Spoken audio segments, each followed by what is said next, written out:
మాతాకి, భారత్ మాతాకి. మిత్రులారా, ఇంత పెద్ద సంఖ్యలో అశేష ప్రజానికం వచ్చినందుకు మీ అందరికీ ధన్యవాదాలు.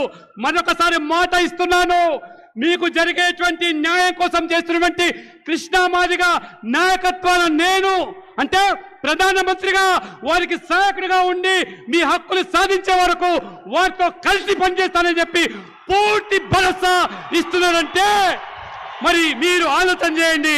ఇంత గొప్ప అవకాశం ఒక ప్రధానమంత్రి, దేశ ప్రధానమంత్రి ఒక మాదిగ జాతికి, మాదిగ సమాజానికి ఇంత పెద్ద విశ్వాసం కల్పిస్తున్నందుకు నిజంగా మనమందరం కూడా గర్వపడాలి.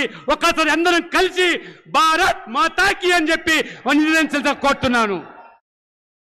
बहुत बहुत धन्यवाद. भारत माता की जय.